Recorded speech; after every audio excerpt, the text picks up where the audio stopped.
You're listening to Spill the Sea with Ashwati Ramesh. Hi, Akshay.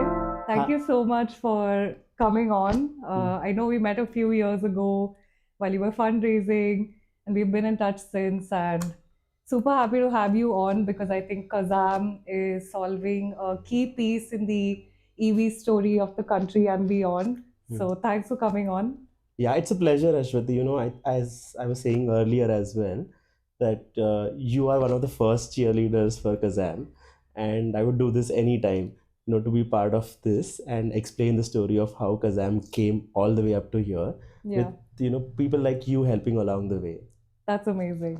Yeah. So, Akshay, tell us a little bit about what you did before founding Kazam. Okay, I'm a second time founder. I built something way before I even started working professionally. I used to Right. help interior designers visualize the whole space in Okay. augmented reality and virtual reality. This was, I think, the year of 2014 or 15. Oh, wow. And it's way early. Like, I remember this was the project of Google Cardboard, and Right. that's when it all started. But selling SaaS in India is very tough. So Yeah, and that was it quite early as well. very early. But then it was also the boom of all the interior design companies. So it was a time when LiveSpace was born, HomeLane Yeah, was born, yeah, everyone else was born, right? And I think similar phase of EV industry that happened 3-4 years back. yeah. So very exciting times at that point. But it evolved from just being a SaaS for the interior designer to help his HNI clients or ultra HNI clients to visualize the space to becoming more of a marketplace where they could also Okay, get painters, contractors, civil works, right. etc., all on a single platform. So Yeah, it kind of became much more than the SaaS platform. yeah. I think at that point of time in that US dollar market, we did reach around 400K annualized. Wow. Uh, And what was your startup called? it was called Furnish. Furnished. Okay, Yeah, and then I got I got acquired. I got actually acquired. I was too young. I was 22, right. 23, very naive, and really trying to figure out whether, and I did not know the amount of pressure that you go as a founder at that point of time. Yeah, So it was a very different experience and a lot of learning at that point of time. I'm sure. So you know the drill Yeah, now. I know the drill. Yeah. Yeah. And then I think you also went into corporate for a few Yes. years, right? So I'll just give you a quick background. Everyone in my house is an entrepreneur. Okay. I Okay. call them accidental entrepreneurs. Okay. The reason being that they never intended to be entrepreneurs. So I'm a typical Kannadiga Brahmin who has been taught that, go work in a place, stay there for a very long time, Right. right, and excel in that ladder. Yeah. But all of them in certain point of their life were already on top of the helm. So my father was at top of running a very large ball bearing and walls company, Okay. and that kind of went through a lot of financial trouble. Okay. And he, in his late 50s, he didn't know what else to do, and that's when he started a new business altogether after a year and a half of gap, and it was around book publishing and book distribution. So I saw a lot of traditional business being built in my house. The Right. conversation on the dining table was always around business. And then I also saw startups being built in my house. So my uncle Okay. ran Prism Payment and then MSwipe, right? So I've Right. seen very large, and also exits, like Prism was sold to Hitachi Payments. So I've Right. seen that whole journey happen in my house. So hence I You've was grown very up in intrigued. this world. Yes, I was very intrigued as a kid, to be an entrepreneur, and that's the main reason why I started the first thing.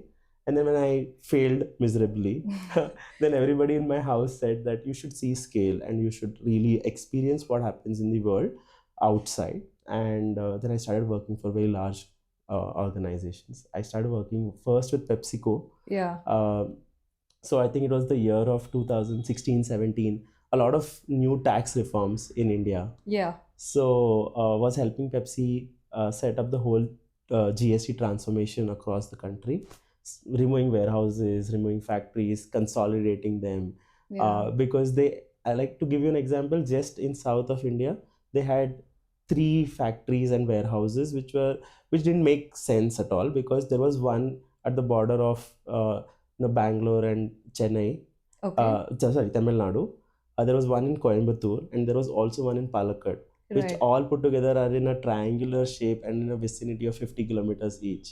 Okay. Okay, but they all could be like consolidated to be one, for Yeah. example, right? Hmm. So a lot of such activities happened for a lot of FMCG companies, and I was very fortunate to do that. It was more like an consultant slash an entrepreneurial phase within that large organization, which they identified in me very early on. And I did a Right. lot of other things for them. I set up another factory for them in Thailand. So Oh, it was a lot interesting. of fun activities that I did. Yeah. And I think there came a point where Pepsi was also, transforming itself to be Varun Beverages at that point of time. And then I moved on from there. Right. I started working for Godrej Consumers. Yeah. Again, very exciting roles.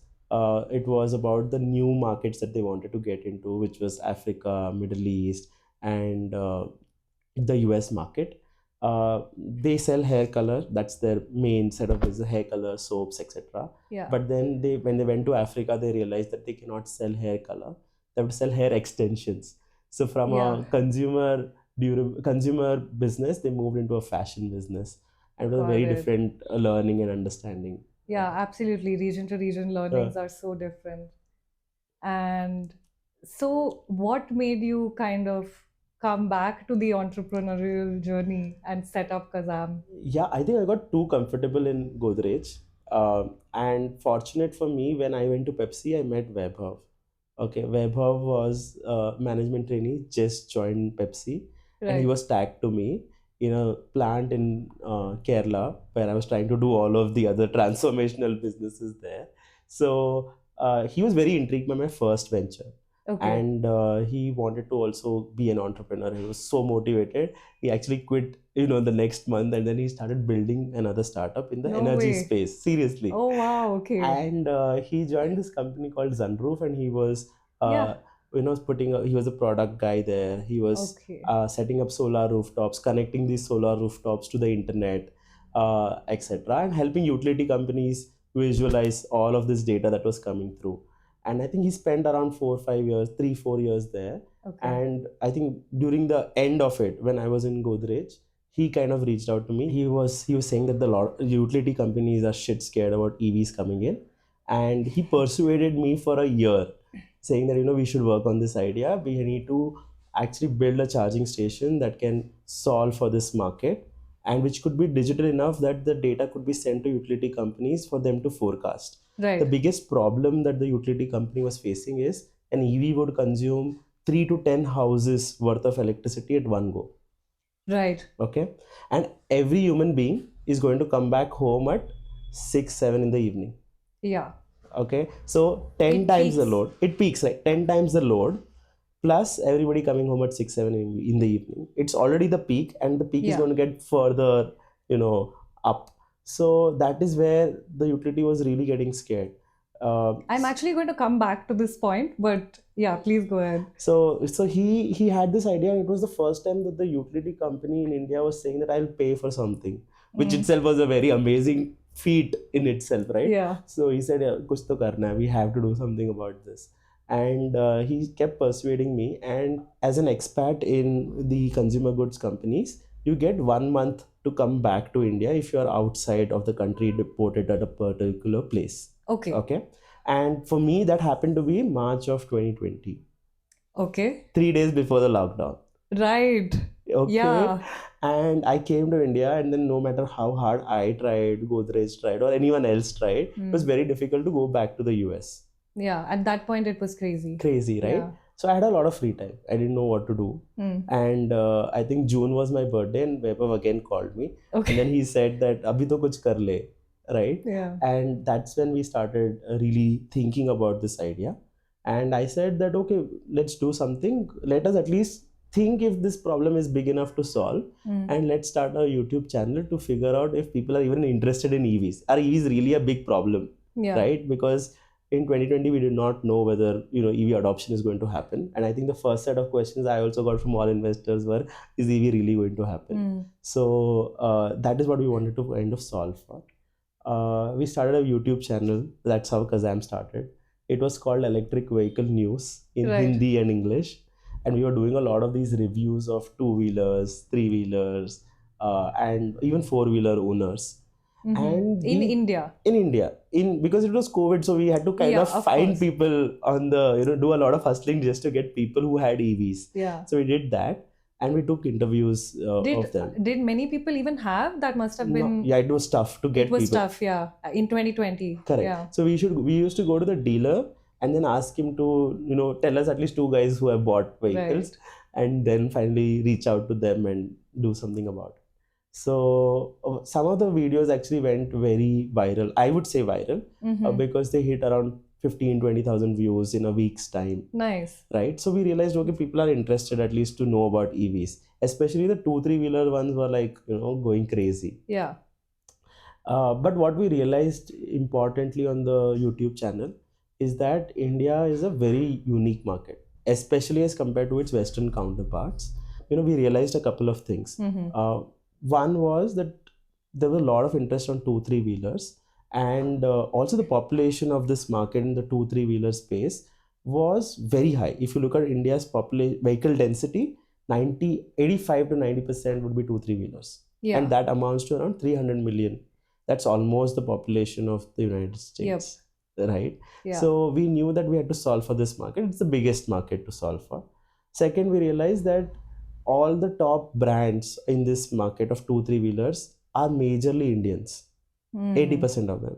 TVS, Bajaj, Hero, Mahindra, Yeah. all are trying to solve for, this market. And it's an India first problem, which is then, and hence a lot of standards for this market is built first here in India and then exported out. Right. Unlike Which makes sense, right? Because we do have high population density.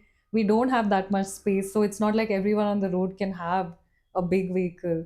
So it Correct. makes sense that that's the sort of sector that you're looking at as well. Correct. So we realized that if somebody is going to do an EV in this space, even the tech has to be built here in India. You can't really take a four-wheeler charger and put it for a two-wheeler when the four-wheeler charger itself was the cost of the vehicle of a two-wheeler at that point of Yeah. time. Yeah. So it just didn't make sense, right? So a low cost and high value product would really make sense in a market like India.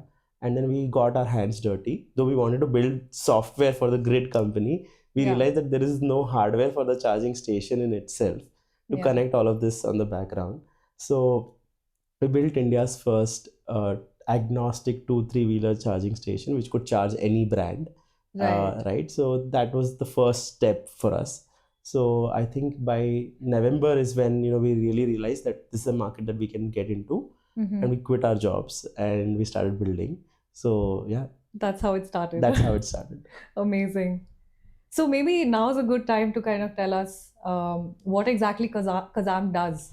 Okay, so Kazam built 2-3 wheeler charging stations, both on the slow as well as on the fast charging categories. Okay. And then it builds a layer of software on top of these charging stations. Now, this software is also compatible with other manufacturers in the market, whether it is ABB, Siemens, Exicom, Delta, any brand, right? There are Yeah. close to 85 brands that we have already connected to on the software platform. Now, the software platform helps us identify who has come to charge. So whether it was Ashwati, whether it was Akshay, or anyone else who has come to charge. Yep. Because the biggest problem is, one, no access to charging. First, no charging station in itself. So I don't know where to access the charging station. Second is no software to manage the charging in itself. Where do I find this charging station? How do I identify the person? How do I pay for the energy that I consume? Right? Where are they? Yeah. Yeah. So this becomes like the biggest problem. So that is what the software really solves for. Got And it. it also builds that intelligence layer.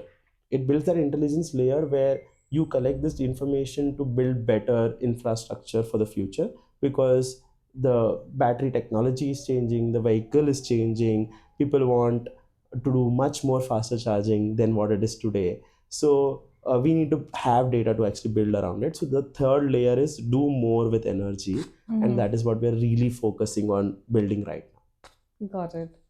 So, do you want to dig a little deeper into what your hardware products are looking like? I know you have a range, you have your Kazam Mini, you have your LE VAC Pro.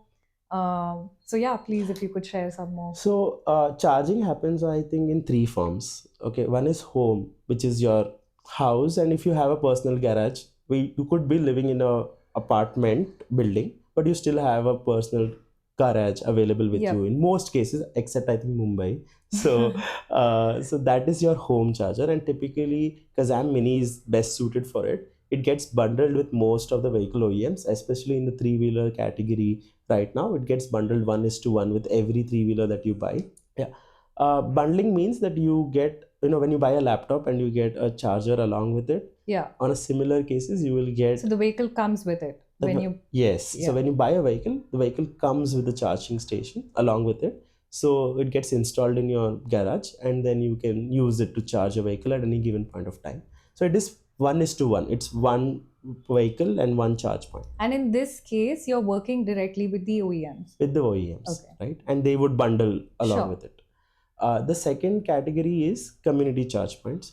Imagine putting this in the warehouses of a Big Basket or Zepto, etc., where the drivers who are coming there are only limited to that particular brand, which is Big Basket or Zepto or whoever it is, and they will be able to charge in that warehouse while the vehicle gets loaded or when they have free time, etc. So it's a community charge point. Okay, this is typically very common for fleets. Mm-hmm. Okay, and it could also be common for workplaces in your common space of parking, right? Yeah. Or even in the common areas of your housing society. Yeah. So this is again a place where we help a lot of fleet companies, and then we give it to again players like Big Basket, etc., and a lot of fleet companies, and we also help vehicle OEMs establish community charge points in workplaces, in housing societies, etc., in their own names, right? Sure. The third category is something that we're just launching, which we call as LEVDC, which is the fast charger for two-wheelers and three-wheelers. And this is going to be interoperable. So you could have the same gun, which could be used in TVS, Bajaj, Hero, Ather, Okay. anything, right? Right. And which was not possible earlier. And it will fast charge a vehicle in 20-25 minutes. Okay. Do you want to maybe explain to our listeners the concept of slow charging versus fast charging, AC versus DC? Okay. So battery will always get charged only in DC. Okay. Now inside the vehicle, you have a AC to DC converter, which is also called as a rectifier, or in some cases it's called as the onboard charger. Okay. So when you plug your vehicle or electricity onto the vehicle, this gets converted into DC, and then it charges the vehicle. Now because of the weight of the converter, AC DC converter, you have very limited space, and it is also expensive. So to get it to the certain price point of the vehicle, right, they would have slower charger rectifiers inside the vehicle itself, which is the onboard charger. Now when you want to get to doing fast charging, you need the space required for this rectifier is very, very large.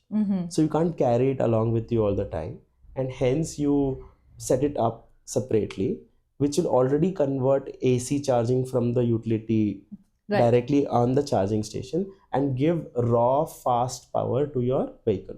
Now it bypasses the onboard charger and directly charges your vehicle. Got it. And because of this, you are able to get to charging much faster.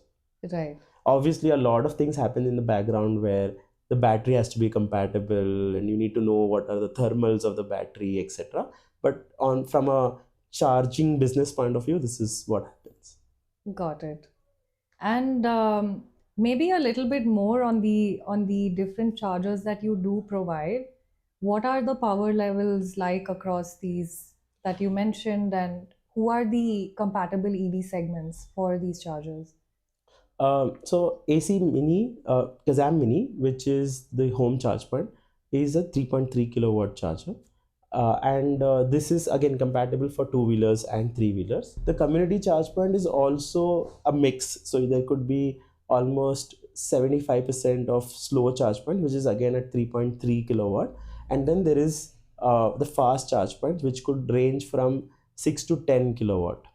Okay. Okay, which is almost 3x Yeah. the over there, and there would be a mix of 75% of slow and 25% of the fast chargers available in the community. And Yeah. in public, typically only fast chargers are there. India Okay. is still getting, introduced to public fast charging in the 2-3 wheeler category. Mhm. 4-wheeler category, it is still there, or buses, it's still there. But 2-3 wheeler is just now. And then there has been a new incentive policy that has come as well for just fast charging of 2-wheelers and 3-wheelers. Right. So I do want to backtrack a little bit and touch upon, you did mention, initially that you all did speak to the utilities and they wanted to kind of work with you. So obviously 2024 fast track to 2020 fast track to 2024, there's a lot more vehicles on the road. And I'm sure, it's peaking at certain times. How is India currently managing grid stability? So again, so hence you need to talk more about the software angle of Kazam, right? Right. So the software angle identifies when each person is coming to charge. Mm. And you need not always come and charge at 6 7 in the evening when you come back home. You could just plug your vehicle and allow yours and sign up to a program where it will automatically allow you to charge at 12 in the night, 1 in the night, Yeah. right? Yeah. So this will the future state of this is that once it is connected, the utility would have control over you charging at the right time, and hence being much more environmental friendly, cost friendly for the utility as well as for yourself as a consumer. Mm-hmm. Okay. So today we're still at the stage where intelligence is being built. Yeah. There are certain cities where you will see peaks happening. Delhi city, for example, has already got a lot of buses. It has got a lot of 2-wheelers and 3-wheelers which have adopted to EV very well. Yeah. And there are peaks that are happening, and Kazam is working with the utility to give this information, at least to help them forecast in terms of when these peaks are coming Right. and at which sectors, right? So that is the first phase that we are first getting into. Okay. That's awesome. So maybe now is a good time then to go a little deeper into the software side of it as well. I know you have a whole suite of products for different customer segments, right? So utilities is one. Um, who are the other segments and what are you offering them? Sure. So Kazam is an energy gateway today. It's not a charging company. Okay. We are capturing data across energy value chain, right from it has come to your nearest transformer. From your nearest transformer, how does it get transmitted inside the depot or inside your facility to the charging station? What are the losses that happen there?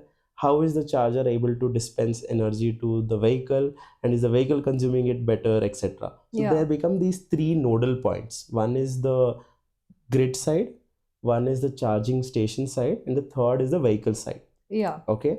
And what we have done is that we have built software across all of these nodal points to identify one inefficiency, so that the person who's selling energy or consuming the expense side of the energy could Okay. actually be tracked. So if I'm a charge point operator, I know exactly what are my expenses and how do I optimize this.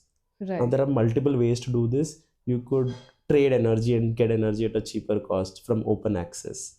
Okay. You could just ensure that your transformers run at 70% plus efficiency. You could ensure that the charging guns are not always hot and have better efficiency. You could also ensure that your air filters are changed frequently. Yeah. So there are a lot of things that just go around for optimizing the expenses. So that is one piece which we call ourselves which we call energy management.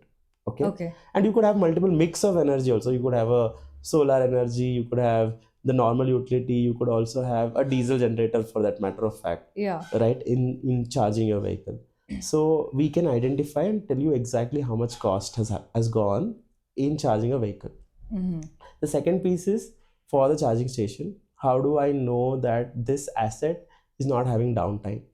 Right. Okay, this is working fine, whether the soil conditions are good enough for its grounding or earthing to be Yeah. improper, because without that it will not be able to charge a vehicle. We are also able to tell you give you alerts for any kind of issues that happen on the ground with the charge point.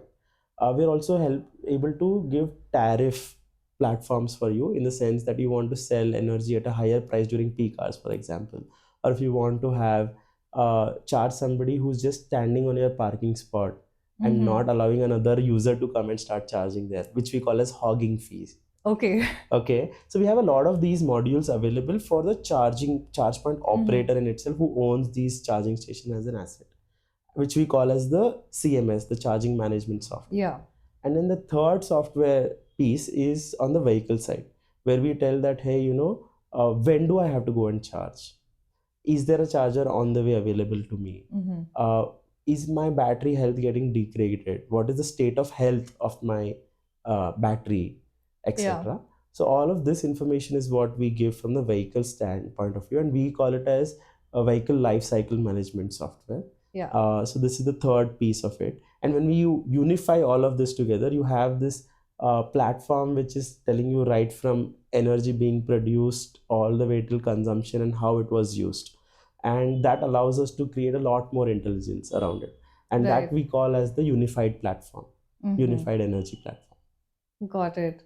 So, I mean, this kind of brings up the concept of UEI, right? Unified Energy Interface Interface. Alliance. Huh. So, you're one of the founding members. Huh. Would you like to share more about the work that y'all are doing? So exactly. So UEI takes even a step further to this, right? I Mhm. was telling that what happens inside the facility. Imagine that you go take this outside of the facility and you're able to identify all the different energy sources that are available from external places across the country and able to trade with them, right? Yeah. So UEI is basically giving open access to all the different forms of energy on the left side, and from the right side, which is the vehicle side, it is also giving you an open access for all these vehicles and demand to come to your charging station, right? Right. So it is allowing an open, it is an open framework which allows access to both these points.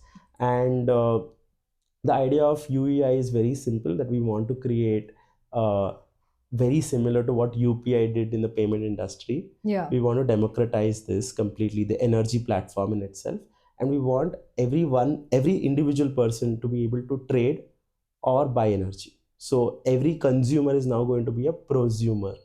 Right. So he's going to be a producer of energy and also buying energy. Yes, yes. So if I have a vehicle in my house and I'm charging it, how does that work if I'm connected in this web? Sure. So if you are connected in the web and if your vehicle is now able to do V2G, I know it's not available in India yet, but if it can sell energy from the battery that is already stored, then you could be actually making money just by connecting your charger to your vehicle, where it Yeah. will send back the energy to the grid Right. during peak hours. So imagine you are the person who comes fully charged or has 80% charge at 6, 7 in the evening, Yeah. and then you are selling it to everyone else at a higher price. So can you maybe, can you talk a little bit also to give the listeners an idea about tariffs and pricing and peak hours and. Sure. Tariffs are different for utilities in India. There's one for a residential zone, which is slabbed. So based on certain units that get consumed, you have slabs. So for example, 0 to 100 would be in some cases free as well in some states, or it could be chargeable. Then you have, it's an escalating metric. So 100 to 150 or 200 would be higher than the slab before that. Then you would have 200 to 300 would be a separate slab, and I think 300 plus it almost becomes like a commercial tariff rate for your residential zones. In commercial, again, it's very high as compared to residential. Residential, yeah. Yeah, it could be ranging upwards of 10 rupees to 15 rupees as well. Then you have EV tariff for electric vehicles, which is a flat tariff, irrespective of how much units that you consume, and but it is only dedicated for you to charge your vehicle.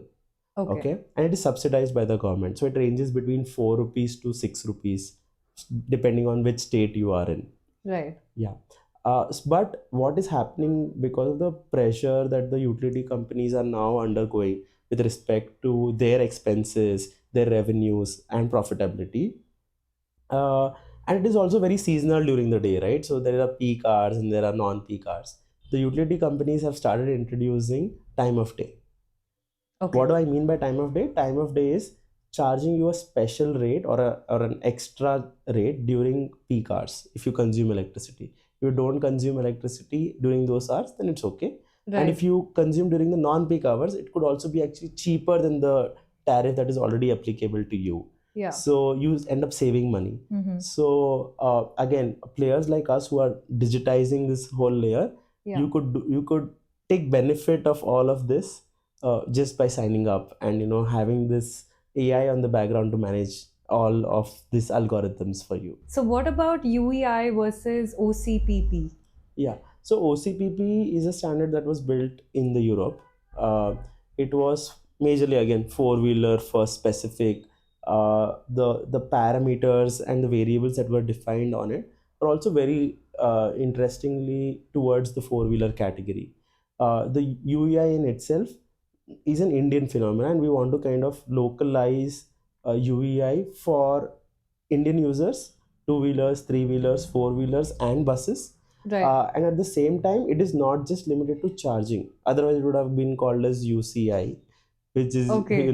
Unified Charging Interface. So it is about connecting energy and basically creating a digital layer across energy. So Uh, it's much broader broader. than just the charging ecosystem. Correct. OCPP stands for Open Charge Point Protocol, which is just charging, which has charge inside it, right? Mm-hmm. But UEI is much, much broader. It tries to encompass everything in the energy space. Right. And so what markets are you in currently? Where are you? I mean, which cities are you in India? And I do know that there's some activity happening outside. So if you want to share some more on that. I think in the last 12 odd months, we've really gone crazy in terms of adding number of cities. We might have gone from 10, 12 cities in the beginning of the year to now more than 70 cities. 70. Wow. Right. So, and you would find Kazam in like tier 3 markets, tier 4 markets also, which have actually become one of the bigger markets for us right now. That's actually true because I spend a lot of time in Goa. I'm shuffled between Goa and Bangalore, and there are so many electric two-wheelers over there. I feel like I see one, on every other road. So Yeah, that is true, because if you see what happened in the CNG era is that petrol moved from to CNG, but it only happened in metro cities or tier 2 maximum cities, right? Like the larger cities in itself. It was the city phenomena. It was not non-city phenomena, non-urban phenomena, right. right? So in these classes of tier 2, tier 3 cities, you have an arbitrage to move from petrol directly to EV because electricity is distributed already in these Yes. places, right? So the price differentiation is very, very high, and hence people are adopting directly to this form factor and new age technology. Got it. That's interesting. Yeah. So, like to give you an example, in the city of Kanpur, I have more than 3,000 charging stations. Okay, that's Right. crazy. Yeah. And I would also say that something like Silchar or Kuch Bihar is very big for me Right. as a market. Right. But you wouldn't have encompassed, you would always think that it would be maybe Delhi city or Bangalore, but they're as big as that for, in Yeah. the EV space. No, that's good to know. That's good to know that adoption is increasing Yeah. all over. All over. Yeah. And what about Southeast Asia? Are you Yeah, doing so something so there? while we did all of this in India, a lot of the vehicle OEMs itself are going outside of India to Right. sell their vehicles. First, they're starting off with SAARC markets, Sri Lanka, Nepal, etc. So these are markets that we're already experimenting with our vehicle OEM partners, and obviously Southeast Asia. So we're very bullish on markets like Thailand, Indonesia, Malaysia, Right. and also they're very well connected in terms of the geography, while they have their own local nuances to do businesses within, because they're all different, right? They're different countries. How are they different? What are maybe some of the changes or customizations that you're making due to the difference in all of these regions? To give you an idea, not all of them speak the same language. right? Sure. Yeah. Thai is spoken in Thailand, Yeah. Malaysia will speak Malay, Yeah. and Indonesia will not speak any of those two languages, right? So having that customization first piece, right, becomes very, very important. While the Asian mindset remains the same. Yeah. The mindset is very similar to an Indian mindset also, right? That's why a lot of these super apps have thrived in Yeah. all these markets, right? They seem to drive the same also, So that what I've seen on the road. So, yeah, so that's true. And I think that mindset helps us, take first steps to get into this market. What is more important for a player like Kazam is to get anchor customers in these markets who will help us go deeper. And I think we did that in India as well. And then, we want to follow the same structure in these markets. So I think we're still at very exploratory stage okay. where we do have one or two large customers, but we are still not there in, where we are in India right now. Got it. But that's definitely something On that the you'll table. on the table. Great. So maybe coming back to a user such as, say, myself, if I had to, because that's one of the concerns, right? Oh, if I'm going to buy an electric vehicle, will it get me from point A to B without me having to worry? So how does that end-to-end process look for me with your solution? Okay. Uh, if in most cases, if you end up buying a two-wheeler or three-wheeler, and if you're in Goa, you'll end up buying a two-wheeler maybe, you would actually find it inside the dashboard screen of your two-wheeler. Okay, Okay. and you will be able to navigate to the closest charging station through there, or it would be part of your vehicle OEM app, which you would anyways have for your RC book and everything. You should Right. also have a section of charging inside it, and Right. that would be majorly powered by Kazam, where you can find the charging stations in and around it and start charging. The the use case before that is also at your home, right? So at home you would have maybe something like a Kazam Mini that will Okay. enable you to charge on a day-to-day basis. So you have authentication through the app Hmm. or through an RFID tag, which ensures that only Ashwati is coming to charge and not somebody else and stealing energy from you, Yeah. right? So that is the first leg that actually solves for. Second leg is when you're traveling and getting to point A to point B and you are really worried about range anxiety. In the two-wheeler three-wheeler space, you typically don't, and at least in the two-wheeler space, you don't end up driving more than 50-60 kilometers, which Hmm. is less than one full cycle of charge, Right. right?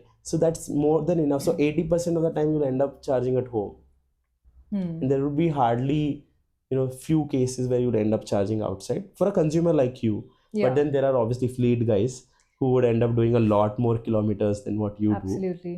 and they need multiple cycles, and those are the use cases that we are able to touch for them. One is their home depot where they would park their vehicles overnight. There could be midway touch points, which is the e-commerce player or quick commerce player that they're actually reaching out to, Yeah. and they wait over there to load the vehicle is when they charge. That is the community charge points. Yeah. And on the route, which is the public charging infrastructure, but two three wheeler, as I said, is just picking up on that space. Mm-hmm. So that you may see in the next 12-14 months, Okay. right? But if you are a four-wheeler consumer, then you definitely want to do intercity, and Yeah. that's where our partnership with players like Hindustan Petroleum come in play. Hmm. So you have we built the whole HPE Charge app that allows you to find charging station on all national highways, Mm-hmm. so that you could travel and find these stations and start charging. You could also pre-book yourself on any of these charging stations so that you don't have to worry about reaching there and someone else charging. Yeah, that makes sense. Yeah. And how far are we from actually seeing this on the roads? The booking is already happening. The Okay. next phase that we're actually working is no app, where you reach there and you just plug the vehicle, Right. and it does an auto charge by identifying the vehicle number through the Okay. charging gun, Right. and then we connect it to the fast tag that is associated with the vehicle, so money gets deducted from there. Okay. All of this sounds super, super smooth. Yeah, I know. Yeah. Yeah, but I think one of the key factors that players like us have to bring change is that if you look at the journey of the EV industry, we have moved away from the innovators to the early adopters, and now we're at that inflection point of mass adoption, right? Right. Uh, the innovators end up doing all jugaad to charge their vehicle. Mm. You might have read news around people trying to get their vehicle into their kitchen to charge because they didn't have power outlets in their, you know, Garage or garage or outside. something. Yeah. Then you'll also hear about people pulling cables from their 10th floor all the way to their garage and putting a box in front of them with a lock and key to manage, Mm. that nobody else charges or misuses the energy from Yeah. there.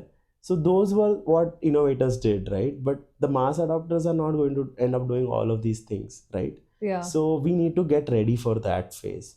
And that's what our solutions are really helping vehicle OEMs, fleets to Mm. push this barrier where mass adoption happens Right. to electric vehicles. And you are also not worried and asking me questions that, what will I do if I have to go to point A to point B, Yeah. right? So that thought process should not come because you will be able to see it across. And I think that's the phase that we are currently in the Indian market for the EV adoption.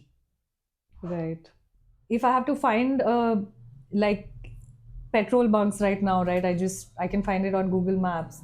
Can I find all of your charging points on Google Maps? Yeah, you can just not just find us, but through us, you can also find the other charging stations. So we just recently signed up Google Maps, Okay. where you can find all these charging stations, and you can actually get a section around there, like how you used to book cabs through Uber and Ola, and you used to get a range of how much kilometers or how much it would charge you Yeah. through Google Map itself. You can now do that for charging, and we will allow you to get other charge points as well through our network like HPCL, etc. Right. Right? So it is very exciting times because it was also a time when a lot of earlier investors said that Google Maps is the one which could kill us, and I kept Right. saying that they will collaborate with us, and I think we finally reached that stage. Nice. Yeah. That's a big win. Yeah. So getting into customers, right? You all are catering to multiple segments. Who are your segments? Who did you start off with? Who are you looking to kind of work with in the future? And what has their response been? We started obviously focusing on the guys who had most number of transactions that they could bring onto the table, and Yeah. those were the fleet guys, right? They had more number of vehicles concentrated at a single location, and they would consume more energy. Period.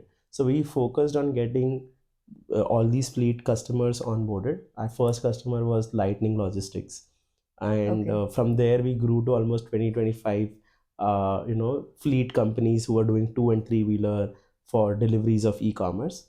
And I think one fine day Big Basket kind of knocked on our door 4 months down the line, Yeah. after reaching all of these fleet customers. And I think that was a turning point for Kazan because they became our biggest anchor in terms of teaching us about this industry. They gave us a lot of feedback. They also told us the different features that they wanted Right. to be added onto this platform. And majorly what they solved for was, how does somebody look at this business from a organization point of view? Because there would be a safety guy who will sign off, there will be a sustainability guy who will sign off, Yeah. there will be a commercial guy who will sign off, right?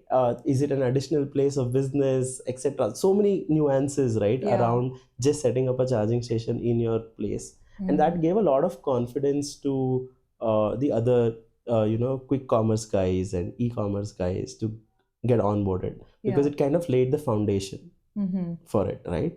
So from there we went to all the e-commerce and quick commerce guys, and because the number of transactions grew even further with them, Right. the product became more and more robust. Mm-hmm. And a lot of vehicle OEM manufacturers took notice of this, and they Right. wanted to solve this for the passenger guys, because Right. passenger is 90% of the market, and commercial is just 10% of the market in Is terms of it? vehicle sales, It's a 90-10 ratio. almost, Okay. right? So though energy consumption wise it would be very different, Sure. Yeah. but vehicle sale wise, yes, Got it. right?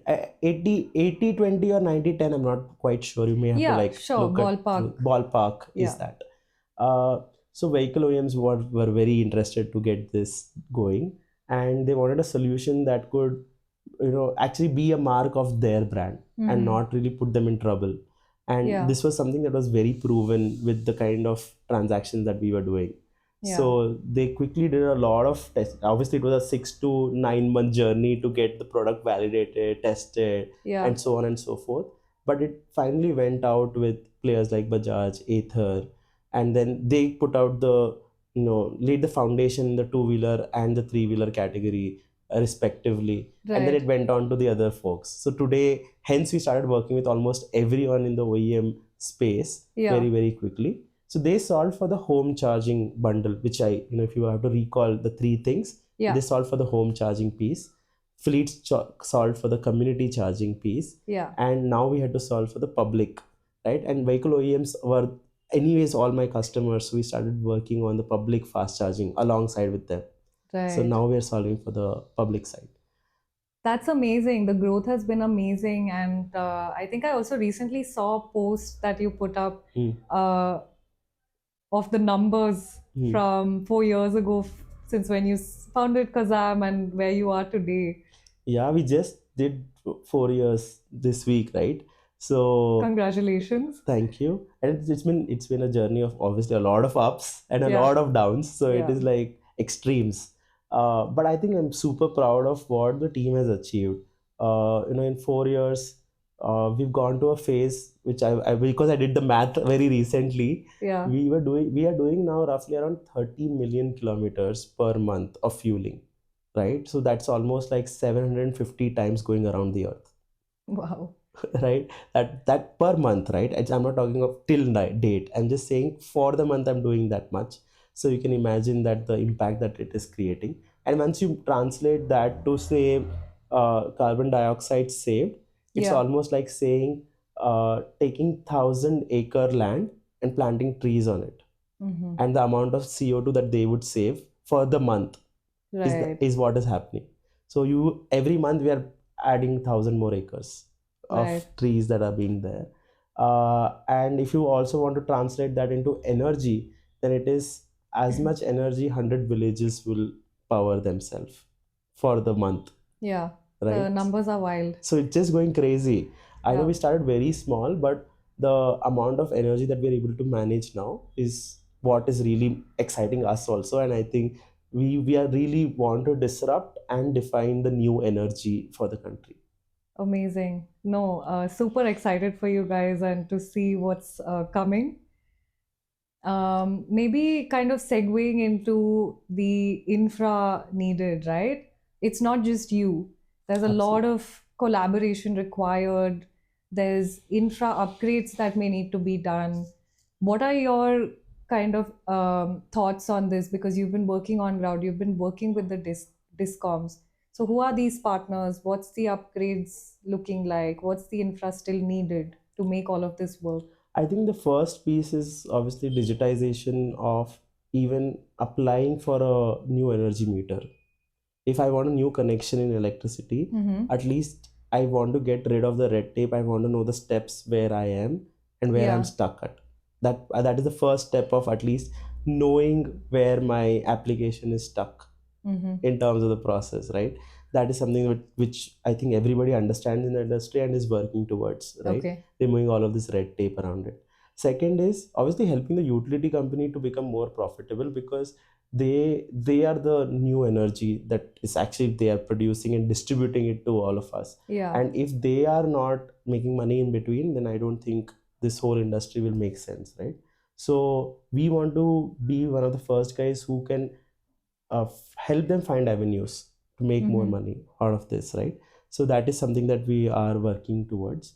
And that will happen with something like UEI, which will identify the inefficiencies within this ecosystem Right. and try to optimize in such a way that the utility distribution company is the center of it, and then Right. allowing all of this thing to happen, Yeah. right? And the other challenges are, the I think the good part is that electricity is already distributed. It's not like I have to wait for one city to just get electrified first and then get to setting up the other Yeah. set of infrastructure. But at least the base work of having the last mile connectivity of electricity is already there. Mm-hmm. There are challenges in terms of load not available today, but it will come. But Okay. software solves for it today as in when. So we've figured out our jugards to Yeah. manage with that constraints at this point of time. Got it. I think the grid piece is what a lot of people skip or don't see, right? Because we are seeing only one side as a customer. Correct. We're not really seeing, I feel like, what is 95% of what is actually happening. Uh, So think of grid as a road mhm. in crisscross. Okay, that is why it is a grid, right? It's a grid. Yeah. That's why it's called as a grid. It's crisscross roads, and India has like this outer ring road on all of these crisscross roads, which we call as the national grid.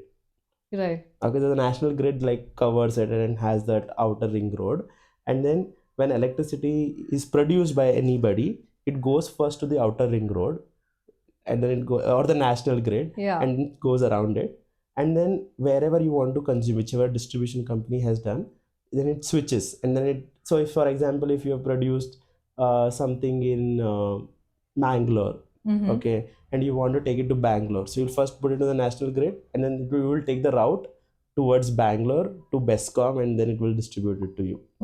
And that's how you have a similar ecosystem like how roadways are, national highways, and the inter roads, main roads, and then finally your final gully to reach Right. you to your house. So similarly, electricity travels in that way, and the idea is to first digitize all of these roadways. So you need someone like a Google Map to tell you where traffic is, where it is not there, Yeah. which basically stopped you from asking anybody on the street, right, which route to take Yeah.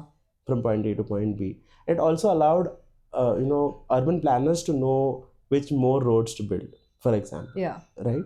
So I think we are in that era where we have to build or digitize this ecosystem so that we know the losses that are happening. There are a lot of losses that happen. Like I would say, I don't want to even put the numbers out, people will get scared. Yeah. But there is a lot of loss that just happens on the transmission of energy Yeah. from the power plant to the distribution company and finally to you. Yeah. Which itself, if done work well correctly, it's way more than enough to fuel all vehicles to be in EV. Basically, efficiently using even current supply right now Hmm. will solve some problems. Correct. Right. And talking about, all of this is public utilities. What is the regulatory environment like? And I know there's been a lot of attention on the EV space. There's been subsidies, there's been FAME too. So, what else is needed, I would say, for someone like Kazam to scale as well as this market to grow?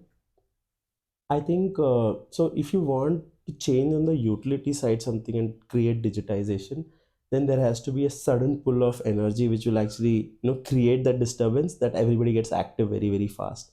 So that there also I think a lot of chicken and egg story, like how we said whether charging stations will come and vehicles will come, which was a chicken and egg. And I Yeah. think right now we're in that other chicken and egg where we are saying that we want digitization versus this on the utility and the charging for vehicle side of things. But I would say that the government is doing one thing right, which is creating that disbalance so that this chicken and egg is identified, Right. and people are now able to work on that phase of creating and solving for the utility in itself. And that lever that they're doing is by giving us this FAME 1, FAME 2, FAME 3, or now called as PME drives. And if you see in this PME drives, there is a 3-year span where they want to put upwards of 40,000 charging stations for two-wheelers and three-wheelers in the public space, right? Right. Which is finally what they understand is the market that they want to tap into.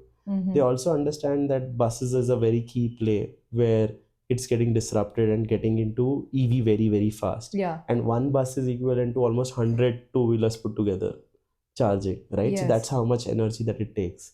So with these two levers that is coming into play, you will see a lot more action happening on the consumption or adoption to electric vehicles, which will then drive more energy consumption. And when it disrupts locally at certain places, you will then see a push happening from the other side to Yeah. digitize and find out ways that they can actually optimize. I wouldn't like discount their utilities at this point of time because they've already started working.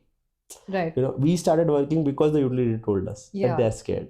right? They're already thinking. It's not that they've not been thinking. They're smart people. They know that something is going wrong, Yeah. and will go wrong. It's just that when you face the reality once, you then start. Even once you jump inside the pool, you may not be able to swim the first time, but you, with that fear, you then start swimming, right? That's what Yeah. happens as a kid. So Yeah. I think that's where we are. Got it. But good to know that it's moving, and thanks for this nuanced take on the industry. I think lot of information, Mm. a wealth of knowledge there. Maybe to kind of close this conversation with, I know you've kind of recently, I think when you founded Kazam is when you moved to Bangalore, Mm. and it's been a crazy hectic schedule for you since then. Mm. How do you kind of make things work, make time for things that you like, and still maintain the speed at work? Um, I think it's very important. The first 2 3 years I did not realize this. I don't know. Mm-hmm. I think I had enough energy storage on the background to ensure that I use all of it. But I think your battery also goes low, and you need Yeah. to recharge, right? So that is where I have recently started figuring out that I need to create time for myself. So in my calendar, there is also time blocked for myself where I Okay. do certain activities. I used to be this guy who used to sleep very late in the night and also start my day late. Like I used to get up almost at 9 a.m. and then start working. And I used to be there working till 2 or 3 in the night. So you say 9 a.m. was before. Before. That's not that late, by the way. I know many people out there who wake Yeah, up but much later now I than want to that. like change the cycle. I want to go get up much earlier Yeah. and maybe sleep faster. Also gets you to the phase where you cut off. So you need to be in a phase where you cut off from work and have Mm-hmm. at least 1 hour before you go to sleep to calm yourself down, Yeah. and not always be in this heavy adrenaline state of Yeah. always ready to fight kind of Yeah. thing. So that is something that I've just started doing. Just for the audience, I before even starting a business, I am an athlete, so I've been running a lot since childhood. Like I professionally ran for Oh, great. nationals, Oh, so nice. 3,000 meters and 10,000 meters. So I love running, so I Amazing. use this blockage of time that I have on my personal time to run. So Yeah. I go hit the gym and I run. So that I still continue doing that. And I stopped doing that for a couple of months, and I realized, couple of years actually, while building Kazan. But Mm. recently I'm back to it. So that is Amazing. another way of me meditating in a way, Yeah. also for my body. And last piece is, I think I've also realized that I need to get back to the hobbies that I had, which is playing music. So my guitar was catching dust. I Oh gosh. finally picked it up, and whenever I can, I do spend 15 20 minutes doing that. No, that's amazing. Uh, Awesome. Thank yeah. you so much, Akshay, for coming on. I think Thank this you. was super interesting. I've learned a lot. I'm sure the listeners will take away a lot from this. Um, Good luck to you and the Kazam team, and thank you. Thanks, Ashwati. Really enjoyed our conversation. Thanks for tuning in today. See you next episode.